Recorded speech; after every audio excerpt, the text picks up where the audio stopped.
You want to know what your best colors are, the colors that are going to flatter you and make you look radiant, but you haven't had luck with seasonal color analysis, or you think seasonal color analysis is sus, or even if you do think that seasonal color analysis is good and you pretty much have an idea of what your palette is, perhaps we can do better.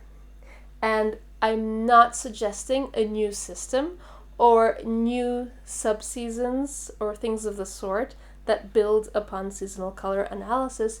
Instead, what I'm suggesting is that we go back to the drawing board and figure out what is the specific hue of our skin undertone. And by hue, I just mean color, but color devoid of whether it is dark or muted, color in the more pure sense, blue, green, orange, but not mauve or navy, and also not achromatic colors like white and black. So human skin is in this spectrum of beige to brown, but we can also see that some skin tones are a little cooler and are a little warmer. However, because we focus so much on these two categories, warm and cool, instead of trying to be more descriptive and zero in on the specific color of that undertone, or we act as though the two undertones that exist are rosy and cool or more golden and warm, we end up with a system that does not cater to everyone, because skin undertones exist in a much wider spectrum. And when you figure out what that color is, you're going to be able to be a lot more precise with what colors are going to blend with your skin, and then you can also play around with other colors, understanding how they relate to that undertone you have just using color theory. There's no need to invent a system. We can just rely on artistic principles that have been around, that are used by artists, painters, photographers. So the undertones are purple, yes, purple. We don't really hear people talk about violet undertones, but I want to put it out there. People do have violet as a skin undertone, especially people with very deep skin tones. I think the deeper your skin is, the more likely you're going to have a grayish mauve undertone. An undertone that happens when you mute red. When red is darkened, it starts to take on this more purple quality. And this may also be the case for someone who has a lighter, perhaps medium depth skin. It might look a little more taupe or mauve, or perhaps resemble a cocoa beverage. It's a much cooler brown as opposed to a tawny orangey brown. And in light skin colors, we normally think of cool tones as being pink.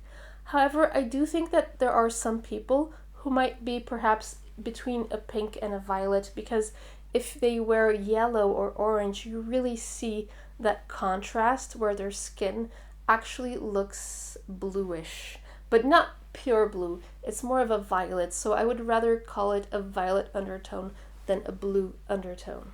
Now our next undertone is red or pink, because pink is just light red, but a cool red, a cool pink, not necessarily violet. If I think of my husband, he has a pink undertone, but if he wears yellow, we're not going to pick up on that violet undertone. So this is a red that is cool, but closer. We're closer to a true red, a neutral red.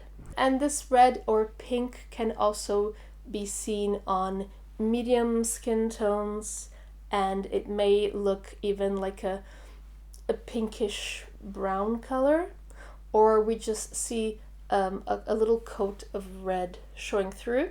And on very deep skin tones, this might resemble a deep, rich mahogany brown, which is a reddish brown.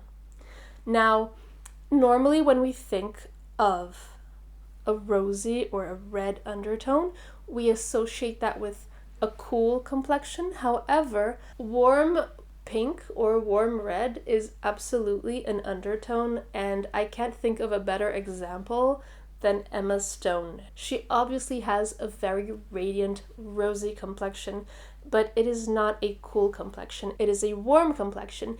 And here is where some people might think, well, she's warm because she looks good in warm colors, but I do see pink, so maybe her undertones are warm, but her overtones are red. Her undertone is it's a coral pink. That's why she's warm. But you can see if she wears yellow, it doesn't really blend with her skin because her skin is not golden, it's not yellow. It's a warm pink. Our next undertone is orange. So this is someone with a peachy complexion or with a tawny or caramel complexion. It is a complexion that has this very unmistakable warmth that is primarily more orange than yellow. And this person may often think of themselves as neutral because when they're going to select a foundation color, foundations that are cool are going to be too pink, foundations that are warm might be too yellow, so they end up picking something neutral. However, their undertone is orange because neutral is not a color, right? It's not a hue, but orange is a hue, and this is the relationship they're going to have with the color wheel. It is that of someone who has primarily an orange skin color. Okay, now the next color, I think you can guess because we're basically just following the color wheel. It's yellow. If you have a yellow undertone, you have a golden undertone, right? This is how people usually call it, a golden undertone. I suppose a more muted version of that could be a sandy type of skin color, but a lot of people who have bright warm undertones have this very sort of sunny appearance. On medium skin tone, it could look like more of a yellow ochre or a honey color. However, if you have a deeper skin tone and you see a lot of yellow showing through, it's possible you're in the next category, and I'll explain why. When you take yellow and you darken it, you end up with olive green, which is also an undertone. So our next category is green, and this is where you find people with olive undertones, right?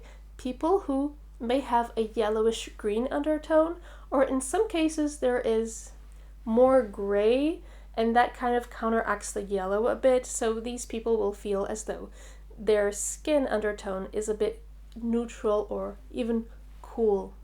So with an olive undertone, the undertone takes on this characteristic of having a more green appearance. In fact, people with this undertone often find that they get a better foundation match if they take a yellow foundation and add a little bit of green or blue pigment to it. And that then becomes a product that actually suits their skin tone. So if this is you, you probably find that a lot of foundations look a little too orange on your skin, so maybe you're an olive. And olive undertones are not synonymous with a bronzed look. People can be pale, people can have brown skin, and have an olive undertone. And because olive green is obtained by muting yellow, a lot of people with olive skin do have this kind of yellowish green undertone, but in some cases I think the gray is overtaking the yellow, and so people might feel as though they look more neutral or more cool. So you can see why there are at least 6 hues, and I say at least because we could further break this down and say, well, we have violet, we have red, violet, red, cool red, warm red. We could then add a red-orange category, orange, yellow-orange, yellow-green, and then green. And, I think with that, I think we have 10 undertones if we do that. But I don't want to complicate things, so I would say start out with the 6 undertones. And if you feel like maybe you land in between 2 of them, that's also fine, because colors, hues exist in a spectrum, right? These are the rainbow colors that we have. And every color is bleeding into the other 2 colors next to it. I have this kind of red-orange complexion, and for many years I've been attracted, naturally drawn to colors like these, right? Colors that are in this family, that are orange and warm red, warm pink, and browns, of course, because brown is just a darker orange. So all of these colors, they look very seamless, very natural on me. And I feel like they then make my skin look very normal. There's no distortion happening. My skin doesn't look too pink, it doesn't look too yellow. It just looks like it's supposed to look. Now, in seasonal color analysis, you would find colors like these in autumnal palettes. However, you would also find muted yellows like a mustard yellow or an olive green, but those colors actually don't look that seamless on me. I can still choose to wear them. I don't view color analysis as something prescriptive. I just view it as a tool that I can take or leave. So I'll still continue to wear this yellow dress because I like it, but I do have this understanding that it's not going to blend with my skin as much. And if what I want in a given day is to wear a color that makes my skin glow a little more, that makes it pop, then I would revert to a color that I know will do this more efficiently. So an issue with color analysis is that they're going to try to take all of these different undertones and lump them into just warm or cool. And this is a problem because someone with a warm red or warm pink complexion, someone with an orange complexion, someone with a yellow complexion, someone with a warm olive complexion, all of these people are experiencing color differently, but they're all being lumped into warm, right? And I think with cool undertones, it's a little less drastic because I think the difference between a cool red and a more violet undertone is not that big. But you do have people with olive skin tones who sometimes feel like they're a little more cool toned. However, someone with olive skin is experiencing color also very differently than someone with a cool red undertone. So we're creating a lot of confusion by trying to operate with warm and cool as that most important fundamental demarcation line of how we group, how we separate undertones. So we're working with this demarcation line of warm and cool instead of taking into consideration that it's a spectrum with many different hues, and every hue is going to be meaningful and it's going to alter the relationship you have with the color wheel. I'm going to do a side-by-side of me with Salma Hayek, which, please be kind, I don't want to be compared to Salma because she's like so gorgeous, but it's just an observation of how the colors will look very different on our complexions. Salma Hayek has an olive complexion, and I think you can see that the pink, that tea rose, is blending more with my skin than with hers. And when we flip that and have us both in yellow, it's the opposite. She wears yellow with more ease than I do. This is not to say don't wear pink if you have olive skin, or that I will never wear my yellow clothes again. I most definitely will. What I'm doing here is meant to be descriptive and not prescriptive. I'm not here to tell you what to wear. I'm just here to get you to understand why do colors look a certain way. And when you know what your hue, what your undertone hue is, so for me it's like a reddish orange color, I can now understand my relationship with the color wheel. I can look at what is the color that sits opposite that in the color wheel, and will that make the orange or the pink hues in my skin pop? Now, I can use color theory to make certain predictions and compare that with my real life experiments. So if I wear a blue, an azure blue or a teal, will that make the orange in my skin pop a little more? I think it does.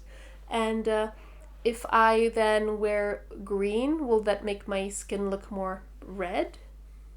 And yes, I think it does. So as you can see, I now have a way of thinking of color that's a lot more precise, but that doesn't even require a system, a series of seasons and sub-seasons. I'm getting such better results doing away with this idea that I'm an autumn and thinking of myself as having a warm reddish orange complexion. I get way more accurate results that way.